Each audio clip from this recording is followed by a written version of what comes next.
औज़ुबिल्लाहि मिनश्शैतानिर्रजीम बिस्मिल्लाहिर्रहमानिर्रहीम अल्हम्दुलिल्लाहि रब्बिल आलमीन अस्सलातु वस्सलामु अला रसूलिही करीम व अहले बैतिही तय्यबीन अत्ताहिरीन अल्लाहुम्मा सल्लि अला मुहम्मद व आलि मुहम्मद व अज्जिल फरजहुम। अस्सलामु अलैकुम व रहमतुल्लाहि व बरकातुहू।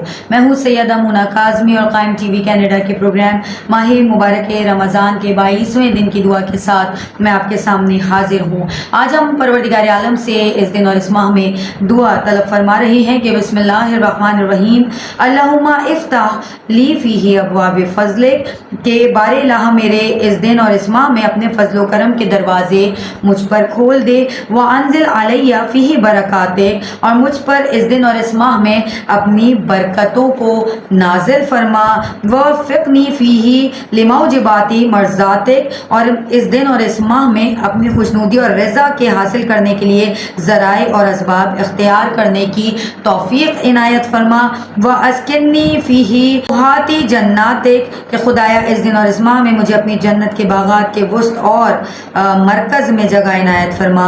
या मुजीबुद्दावातिल मुस्तरीन, के ए मुस्तर और नाचार लोगों के दुआओं को कबूल करने वाले परवरदिगार आलम हमारी भी दुआ को कबूल फरमा। आज जो हम इसमें बिलखुसूस एक खुसूसी दुआ आज की दुआ में मांग रहे हैं, वो हमने ये परवरदिगार आलम से मांगी है कि वो अंजिल अलैया फीही बरकातिक, के मुझ पर इस दिन और इस माह में अपनी बरकतों को नाजिल फरमा। देखिए क्या है ये बरक़ात का नज़ूल, हमें इसकी क्या दरख्वास्त करनी है। ख़ुद परवरदिगार आलम सूरह मरियम की आयत नंबर 31 में इरशाद फरमा रहे हैं कि वजअलनी मुबारकन आइना मा कुन्तु, कि और खुदाया मैं चाहे कहीं हूँ मुझे बाबरकत बना।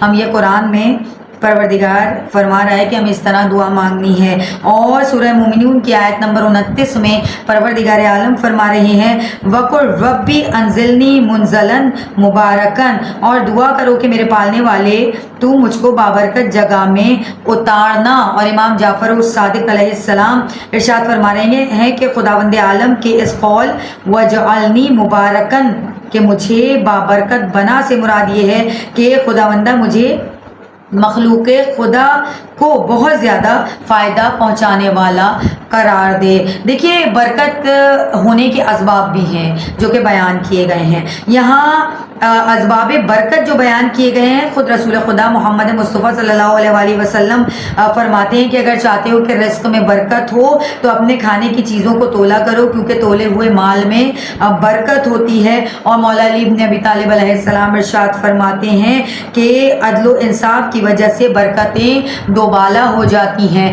हमारे आमाल भी हैं जो हैं वो हमारे आमाल जो बरकतों के नुज़ूल का सबब बन जाते हैं। अगर हम अदल इंसाफ को फैलाते हैं तो ये भी हमारे लिए बाबरकत साबित होता है। देखिए कौन सी चीज़ें हैं जिनकी वजह से बरकतें उठा ली जाती हैं।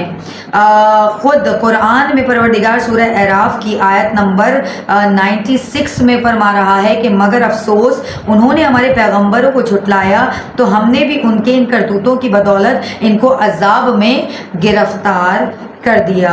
और ख़ुद रसूल खुदा मोहम्मद मुस्तफ़ा सल्लल्लाहु अलैहि वसल्लम फरमाते हैं कि 4 चीज़ें ऐसी हैं कि किसी घर में इनमें से एक भी दाखिल हो जाए तो उसे बर्बाद कर देती हैं और इससे बरकत उठ जाती है। वो 4 चीज़ें हैं खयानत, चोरी, शराबखोरी और ज़िना।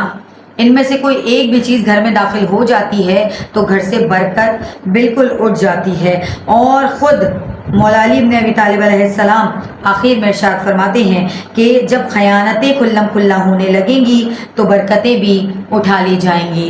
परवरदिगार आलम हमारी ज़िंदगियों में बरकतें नाजिल फरमाए। इजाज़त दीजिए, अल्लाह हाफ़िज़ व निगहबान।